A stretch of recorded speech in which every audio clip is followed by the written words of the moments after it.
Hello, today I will be doing a video on The Queen's Gambit. A young girl who is outstanding in chess has to battle between her love for winning all the time and her addiction to alcohol. Episode 1, we're introduced to a girl named Elizabeth who moves into an orphanage after her mother dies in a car wreck. She meets a man who works at the orphanage and teaches her how to play chess. While her love for chess increases, so does her addiction to pills that are served to the orphans. I'm surprised at how much I like this so far. The lead actress is so captivating. Her name is Isla Johnston, and she plays the younger version of Elizabeth. I was fascinated by how monotone and emotionless she was, obviously due to all her trauma, which is something I can relate to. I liked how they didn't show her drug habit in a cartoonish way, like looking visibly angsty with dark circles under her eyes. She looked fairly normal, which is scary because no one picked up the signs of something being wrong. And the ending made me look forward to the next episode. Moving on to episode 2. I thought it was ridiculous that they punished her for being addicted to something that no one her age should have had in the first place. I was really disappointed that the timeline moved forward very quickly and we're now dealing with the same character but now older. I really wanted to spend more time with the 9-year-old version of this character, but I quickly got used to the older version, played by Anya Taylor-Joy. She finally gets adopted by a cheerful woman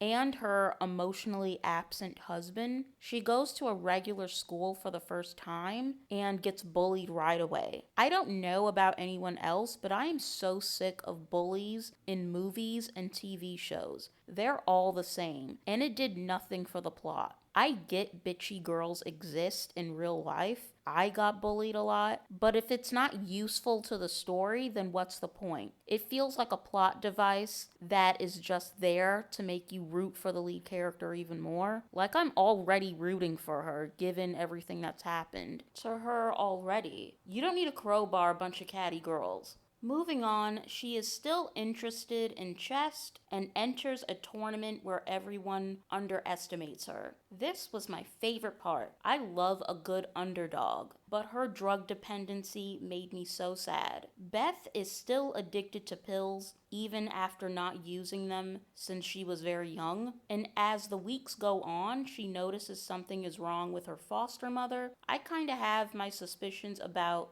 where that might lead to, especially with the tournaments and the cash prizes being involved. I really hope Beth keeps an eye on her money. Moving on to episode 3. Beth joins multiple professional tournaments and earns money, and her foster mother makes up excuses so she can miss school and travel around the country. We see she doesn't know how to express any emotion. She rarely smiles, but never cries or gets angry. She channels whatever she feels internally and turns to alcohol and is obsessed with playing chess. Her foster mother is a horrible influence on her. There's also a reveal of a certain male character that didn't make any sense to me. He was flirting with her, but something odd was going on with his sexuality. I didn't really understand that, and it felt like his flirting was used as another plot device to show a twist. Or maybe he wasn't flirting and we're seeing things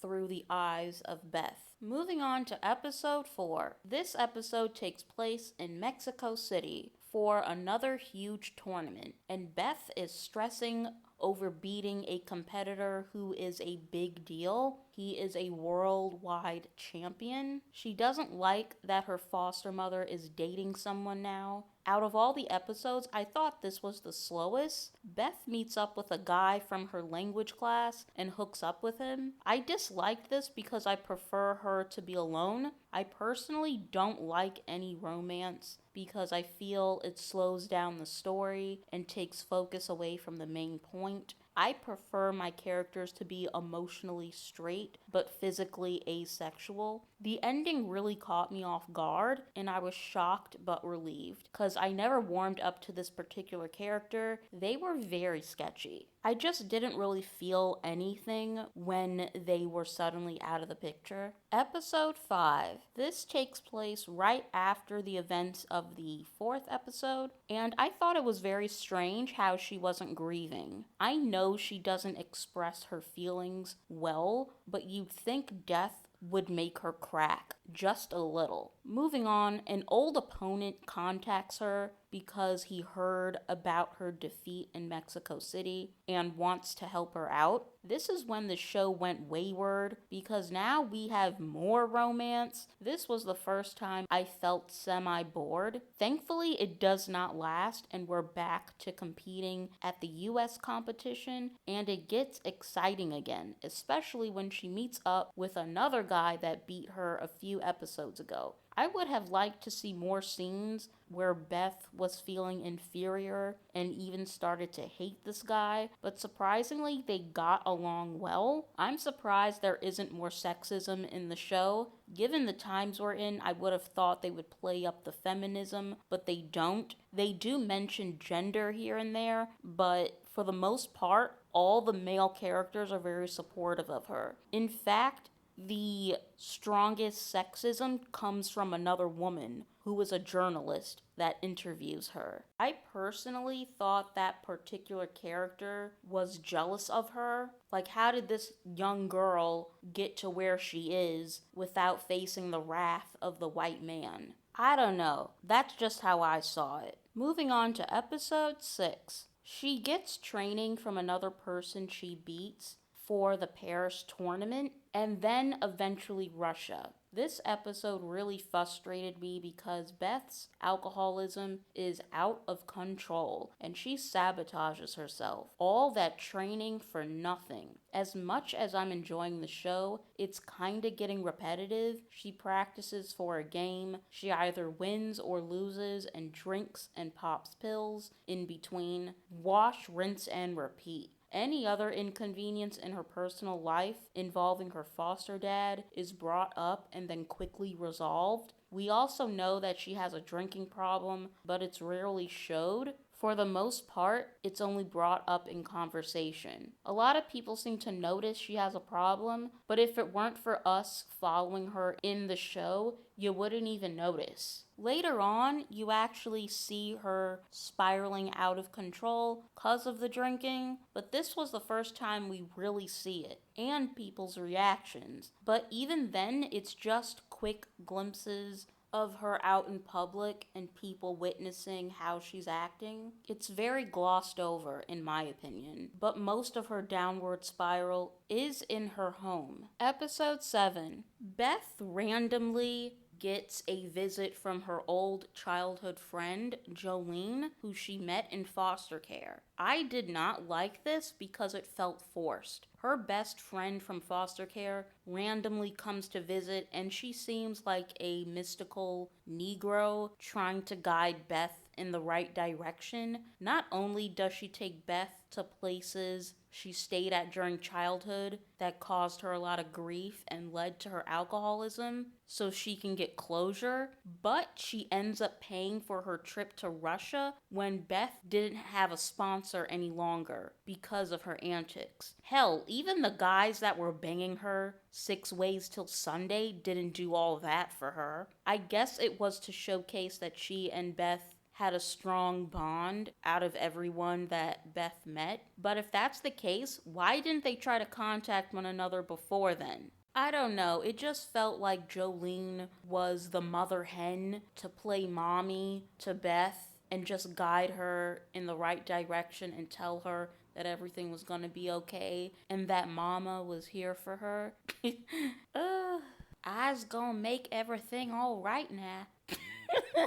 Let me stop. Oh my god. Moving on, the whole thing about Beth having an addiction problem and falling towards the wayside was wrapped up very quickly before going to Russia. When she gets to Russia, she's put on a short leash in case she relapses. During the final game, I did see the twist coming. There was no way they were going to have her win the big game while she's basically cheating. And not only was she cheating, but a group of men were giving her the predictions on her opponent's move. That would have sent a sour message that she only won because of men helping her. So when they showed that, I knew she would have to carry herself through the rest of the game because of something that was unforeseen. I just wish they were a little bit more clever with the twist. Maybe think of something else that could have happened that really would have made the ending pop. Speaking of the ending, it was very sweet, and what you would expect from a story like this. It was very enjoyable, despite some of my minor gripes I had along the way.